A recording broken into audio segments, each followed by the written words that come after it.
The city always woke up in layers. First came the distant hum of traffic rolling through wide boulevards lined with glass towers. Then, the calls of street vendors setting up their stalls. And finally, the soft golden light that touched the rooftops of the wealthy district like a blessing. At the far corner of that district stood a mansion that looked less like a home and more like a statement. White marble walls, tall iron gates, fountains that danced even when the air felt dry. And every morning, before the owners stirred from their silk sheets, a man named Imran was already awake, standing barefoot on the cool grass with a hose in his hand. He moved quietly, almost invisibly, guiding water across flower beds with the care of a surgeon. The world saw a gardener, a uniform, mud on his trousers, hands permanently stained with soil. What they did not see was the way he observed everything: the direction of the wind, the color of the leaves, the subtle cracks forming in the earth beneath the surface. He worked without hurry, without complaint, as if he and the land shared a private language. When the sun climbed higher and the mansion doors finally opened, luxury stepped outside. Expensive shoes pressed against the same ground he had prepared. Sunglasses flashed, laughter echoed, and somewhere between the sound of clinking glasses and the splash of the fountain, someone would inevitably glance at him and say it with a smirk: "He's just the gardener." The sentence always floated in the air for a second, light and careless, before dissolving into another wave of laughter. Imran never reacted. He would simply nod, as though the words were nothing more than background noise, and continue trimming the hedges into perfect lines. But inside him, something deeper than pride stirred, something patient, something watchful. On weekends, the mansion transformed into a stage. Black cars lined the driveway. Music spilled into the night. Men in tailored suits spoke about investments and expansion, about markets and opportunities in cities far away. Women in glittering dresses laughed with glasses of imported wine in their hands. And there, under strings of golden lights, Imran moved quietly between the shadows of palm trees, adjusting lanterns, sweeping fallen petals, ensuring the lawn looked flawless beneath polished shoes. He heard everything. He listened more than anyone realized. Conversations about water restrictions were dismissed as temporary inconveniences. Complaints about rising temperatures were brushed off with jokes about installing larger air conditioners. Once, a guest waved him over, pointed at the dry edge of a flower bed, and said loudly, "Kab tak miti mein hi rehna hai, Imran? When will you upgrade?" The group laughed. It was not cruel laughter, just careless, the kind that comes from people who have never needed to think twice about survival. Imran smiled, a small, controlled smile, and replied softly, "The soil feeds everything, sir." They barely heard him. To them, soil was dirt. To him, it was memory. It was his childhood in a village where the ground had once cracked open after months without rain. He remembered his father kneeling on that land, pressing his palm against the dust as if trying to comfort it. He remembered the year crops failed, the year neighbors left in search of work, the year he learned that land could die if neglected. Those memories did not make him bitter. They made him observant. While others saw lawns as decoration, he saw ecosystems. While they admired flowers for their color, he studied their roots. And every time someone reduced him to just a gardener, he stored the moment away, not as resentment, but as fuel. The city itself was changing, though most of its wealthy residents were too insulated to notice. Heat lingered longer each year. Reservoir levels quietly dropped. News anchors spoke about concerning patterns and projected shortages, but the words felt distant, almost theoretical. Inside the mansion, fountains still flowed. Sprinklers still spun in wide silver arcs across the lawn. Imran, however, noticed that the soil absorbed water differently than it once had. He noticed that certain plants struggled even when they appeared healthy on the surface. In the evenings, after his shift ended and the gates closed behind him, he did not go home to rest. Instead, he walked through busy streets towards a small internet cafe tucked between a phone repair shop and a bakery. There, beneath flickering fluorescent lights, he paid for an hour of computer time and watched lectures on agriculture, irrigation systems, and environmental science. He paused videos, took notes in a worn notebook, rewound explanations about soil composition and moisture retention. The cafe owner once asked him why he studied so intensely. Imran had shrugged and said, "I want to understand how cities breathe." It sounded strange, even poetic, but he meant it literally. Cities consumed water, energy, land, and if they consumed without understanding, they would eventually choke. Night after night, he returned to the mansion with new ideas forming quietly in his mind. During the day, as he knelt in the grass, he tested small adjustments, altering watering patterns, mixing organic material into certain patches, observing which sections retained moisture longer. No one noticed. Why would they? Innovation does not always announce itself with noise. Sometimes it grows silently, beneath the surface, like roots strengthening in darkness. By the time the first serious heat wave hit that summer, Imran already sensed what was coming. The air felt heavier, leaves curled at their edges, even the fountain's spray seemed thinner, as though water itself were growing cautious. The mansion owners hosted another gathering, determined to ignore the rising discomfort. Guests fanned themselves and complained about the weather, joking that the city was turning into a desert. Imran moved among the hedges, trimming, watering, adjusting, his face calm, his movements precise. A group of businessmen stood near the terrace discussing a new real estate project. One of them glanced towards Imran and said, "At least he'll always have work. Plants die, he plants more." The comment earned a few nods. It was meant as a harmless observation, but it carried the quiet assumption that his world would never expand beyond these gates. Imran heard it clearly. He straightened, wiped his hands on a cloth, and looked across the lawn he had nurtured into perfection. In that moment, he was not thinking about humiliation. He was thinking about systems, about how fragile this beauty truly was. If the water stopped flowing, if the soil lost its strength, if the heat intensified just a little more, this entire display of wealth would wither in weeks, and the irony would be unbearable. Those who laughed at the dirt depended entirely on it. As the music swelled and glasses clinked once more, Imran turned back to the flower beds with quiet determination. He did not argue, he did not defend himself, he simply worked, studied, and waited. Because deep down, he understood something no one else in that mansion did. The future belonged to those who understood the ground beneath their feet. The future belonged to those who understood the ground beneath their feet. Imran carried that thought with him as he locked the mansion gates behind him later that night. The echo of distant laughter still drifting through the warm air. The city lights flickered in the distance, beautiful and indifferent, while the pavement beneath his shoes radiated the heat it had absorbed all day. He walked with purpose, not toward rest, but toward knowledge. The small internet cafe greeted him with the same tired hum of outdated computers and slow ceiling fans. A few students typed lazily at keyboards, and a delivery rider scrolled through his phone in the corner. Imran signed his name in the register, paid for 2 hours instead of 1, and sat down in front of a glowing screen that felt like a doorway into another world. He searched for lectures on sustainable irrigation, urban heat islands, soil microbiology, and water retention systems used in arid climates. He listened carefully, sometimes replaying a single explanation 5 or 6 times until it settled fully in his mind. He wasn't chasing certificates or titles, he was chasing understanding.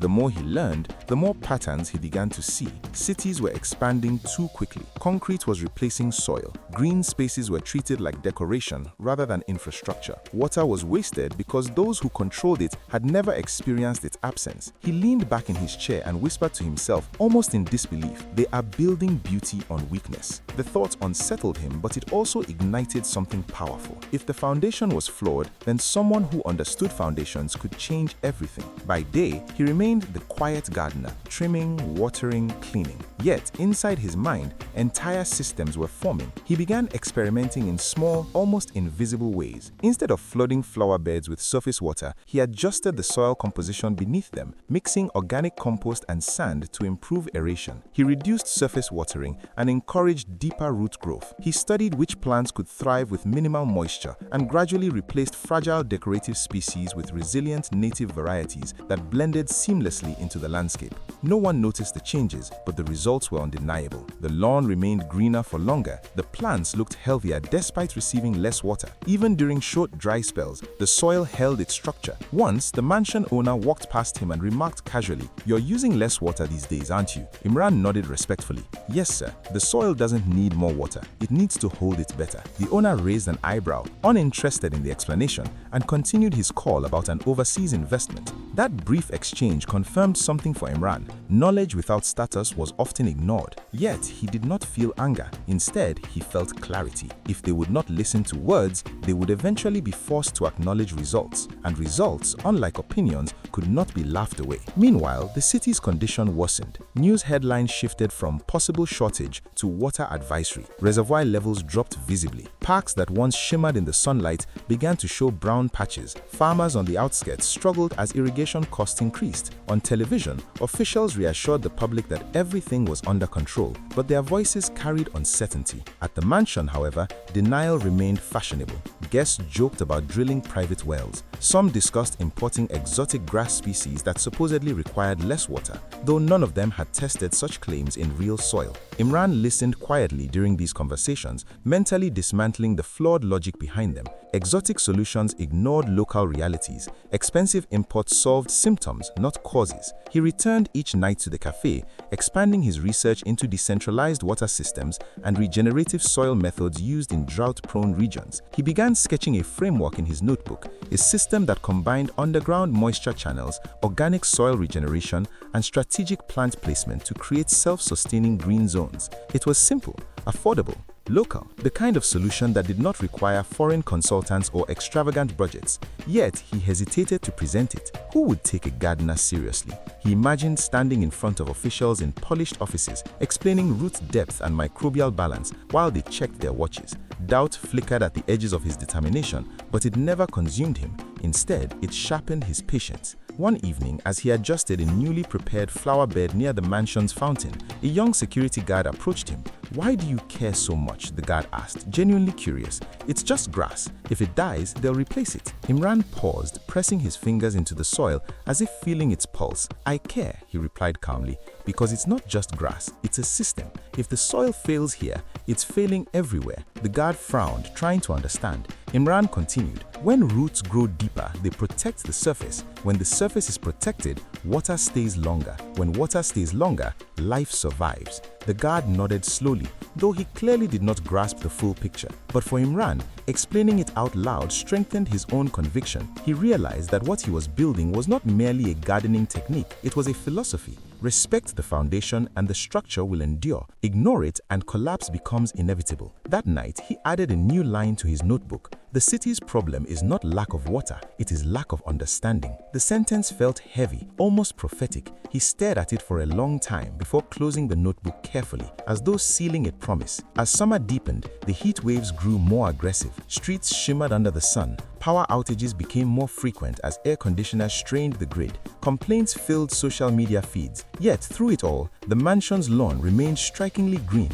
an oasis in a city slowly turning brittle. Neighbors began to notice. "How is your garden still alive?" one visitor asked the owner during a small afternoon gathering. The owner laughed lightly and gestured towards Imran. "We have a dedicated gardener." The compliment was unintended but significant. For the first time, the survival of the landscape was being attributed directly to him. Imran heard the remark and kept working, but his heartbeat quickened, not from pride, as he had long learned to control that, but from anticipation. The crisis he had predicted was unfolding exactly as expected. And when systems fail publicly, people begin to search for answers in unexpected places. As he coiled the hose and watched the sunset cast long shadows across the resilient lawn, he felt the quiet shift of momentum. The city was approaching a breaking point. Consultants would be called, emergency meetings would be held, panic would replace denial, and when that moment arrived, he would be ready, not with anger, not with revenge, but with a solution rooted in understanding. Because while others built upward towards the sky, chasing status and appearance, Imran had built downward into the soil, strengthening what could not be seen. Because while others built upward toward the sky, chasing status and appearance, Imran had built downward into the soil, strengthening what could not be seen. The warning signs he had anticipated were no longer whispers on the news. They were a daily reality. The city woke to a sun that felt merciless, relentless in its glare, beating down on asphalt streets that radiated heat and making fountains sputter and gasp for life. Reports of water shortages became constant. Reservoirs that had once gleamed like blue jewels were now cracked and shallow, their surfaces reflecting a worrying brown tint. Public officials issued alerts with carefully measured optimism, but the words fell flat. Residents felt the tension in the air, the weight of a problem that no regulation could instantly fix. The wealthy neighborhoods tried to ignore it, scheduling private deliveries of bottled water and private tankers to fill their ornamental fountains, but the margins of survival were shrinking. Parks across the city began showing the first signs of collapse. Grass browned, flower beds wilted, trees lost their leaves prematurely, and public gardens gardens, the pride of the city, began to fade into dry monotony. Everyone looked around helplessly, hoping someone else would solve the crisis. But in the mansion, the oasis remained untouched. Every lawn blade still stood green, every flower still turned toward the sun. The secret of this resilience was Imran's. Inside the mansion, the owners were unsettled, though they tried to mask it under layers of composed irritation. Guests complained, fanning themselves in the sweltering heat, joking about the city turning into a desert. One evening, as a group of high-profile friends sipped iced drinks on the terrace, the mansion owner muttered under his breath, "I don't understand. Everyone else is suffering, but our garden, it's perfect." The others shrugged, dismissing it as luck or exceptional care. But for Imran, these comments were signals, quiet confirmation that his methods were working. He moved among the flower beds as usual, trimming and watering with meticulous precision, though now his actions were backed by a deep understanding that had evolved over months of research, observation, and experimentation. He adjusted irrigation lines to target deep roots, redistributed compost strategically, and replaced fragile decorative plants with hardy native species that required minimal water. Every choice was calculated, every action deliberate. He didn't rush, he didn't brag, he simply let the garden speak for itself. And it did, with vibrant, persistent greenery that stood in stark contrast to the dying city beyond the gates. Word of the mansion's surviving oasis began to reach other than hushed tones. Neighbors, garden enthusiasts, and even casual visitors noticed the surreal contrast between this lawn and every other patch of dying greenery. Whispers circulated. Who is responsible for this? Some assumed expensive foreign experts had been hired secretly. Others speculated it was some magical trick, some exotic grass imported at enormous cost. Imran overheard these murmurs but remained unseen, moving quietly along the edges of the garden, the hose in his hand, eyes sharp, observing every detail. One day, during a casual visit, the mansion owner asked Imran directly, perhaps more out of desperation than curiosity, "Tell me, how have you kept everything alive while the city struggles?" Imran paused, letting the question linger. He looked at the rich earth beneath his fingers, at the tiny veins of water glistening in the soil, and said plainly, "I understand the soil. Respect the soil, and it will sustain you." The simplicity of his answer silenced the owner more effectively than any technical explanation could. The truth was so clear, so elemental, that it could not be ignored. It wasn't magic, it wasn't luck, it was knowledge applied quietly, relentlessly, and effectively. Meanwhile, the broader crisis escalated. Consultants arrived from outside the city, their credentials impressive, their expenses enormous. They brought complicated plans, imported systems, and machines that promised miracles. They spoke in technical jargon, presenting charts, diagrams, and PowerPoint slides filled with graphs nobody fully understood. Yet, nothing worked. Water levels continued to drop. Grass died, flowers shriveled, trees withered. The expensive promises of foreign experts crumbled under the reality of a drought that demanded understanding, not prestige. And then, the city began to pay attention.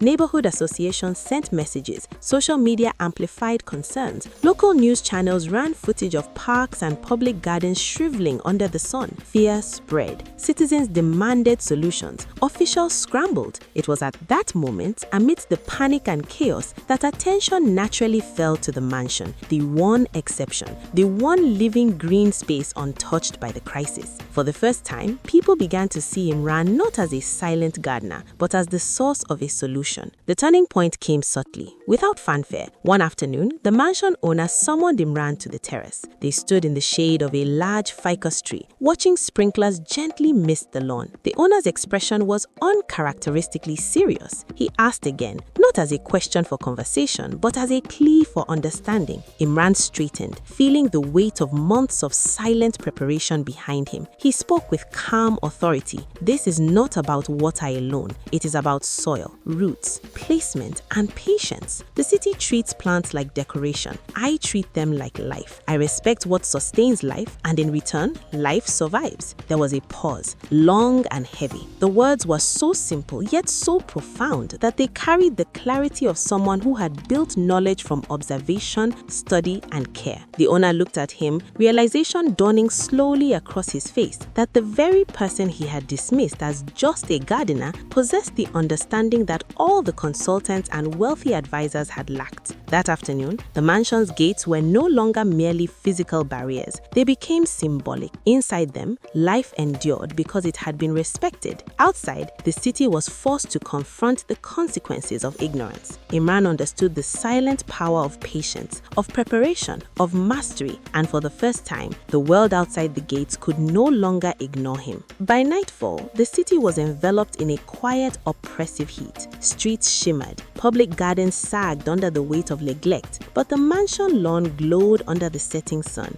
green and vibrant against the amber sky. Imran walked along the edge of the flower beds, adjusting this small irrigation line, the notebook in his pocket filled with calculations and diagrams of systems he would later share with the city. He did not boast, he did not celebrate. The crisis had arrived exactly as he had anticipated, and it had revealed the gap between knowledge and status. While the city scrambled, panicked, and spent millions chasing quick fixes, the quiet gardener had quietly built a method, an understanding, a system that worked, and he knew that soon people would no longer be able to dismiss him as just a gardener. Soon, the time of silent mastery would become the time for action. The drought had come, and Imran was ready. The drought had come, and Imran was ready. The city outside the mansion gates writhed under the heat, struggling to maintain its parks, gardens, and public spaces. While inside, the mansion remained an emerald island, thriving in stark contrast to the surrounding decay. Word of the miraculous resilience of the mansion's garden began to spread. Visitors, neighbors, and even local journalists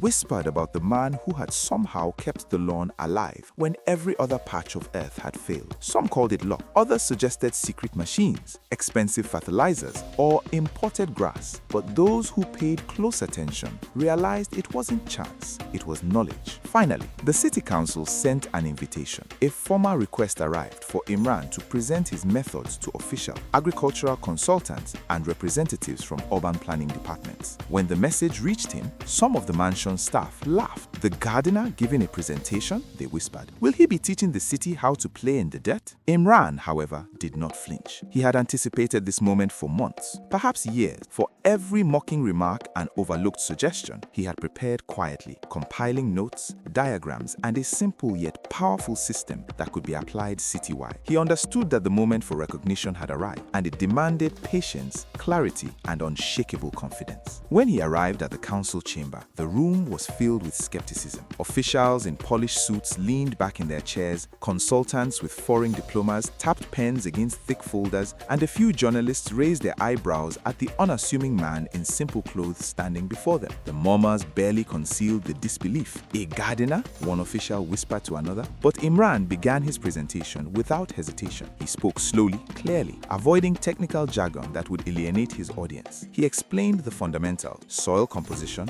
root depth, water retention, plant selection, and irrigation strategies that required minimal water and used locally available resources. He demonstrated through diagrams and before and after images how the mansion's lawn had survived the drought while surrounding areas failed. He spoke about systems, not magic, strategy, not luck. And as he spoke, something remarkable happened. Eyes that had been skeptical began to narrow with attention. Notes were taken. Questions were asked. By the time he concluded, the room was no longer filled with laughter or disbelief. It was filled with curiosity, respect, and the dawning realization that the man standing in front of them had solved problems that millions had failed to address. The city council, initially hesitant, approved a pilot project under his guidance. Neighborhoods were selected, small plots of public land were restored, and gradually, Imran's system began to expand. The results were transformative. Within months, the first neighborhoods under his guidance began to flourish. Parks that had been brown and brittle regained their vibrancy. Small community gardens sprouted greenery where there had been dust and despair. Water usage decreased significantly because the system relied on intelligent distribution and soil regeneration rather than constant constant irrigation. Farmers outside the city began adopting the methods, and slowly, the word spread that the quiet man who had once been mocked as just a gardener had become a visionary capable of reshaping entire communities. Investors approached him, intrigued not by flash, not by status, but by tangible results. His company, focused on green infrastructure and sustainable urban development,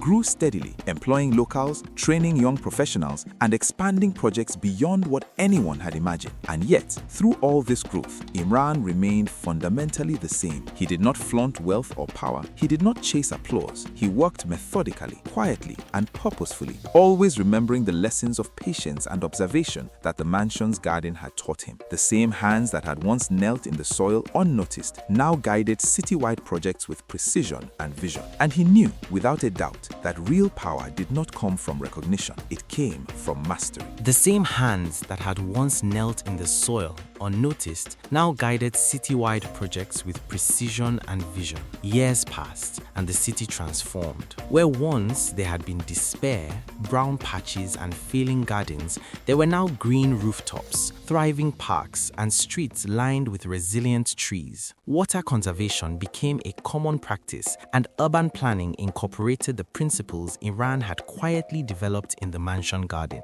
His company, respected and sought after, handled large-scale environmental projects, working with local authorities, farmers, and even neighboring cities eager to replicate his system. Yet, despite the accolades and the growth, Imran remained deliberate and measured in his approach. He remembered every mocking word, every dismissive glance from the mansion and the elite circles, but he did not allow bitterness to dictate his actions. For him, true power was not in revenge. It was in transformation, in showing what a single vision applied with patience could achieve. The world had finally begun to recognize his intelligence, but the greatest satisfaction would come from something deeper, something symbolic, a moment that would silently shift the balance of respect without ever needing to humiliate anyone. That moment arrived on an ordinary afternoon when a black luxury car glided to a stop outside the very mansion where he had once been called just a gardener. The guards, accustomed to delivering tickets and greeting wealthy visitors, paused. The car door opened and out stepped Imran,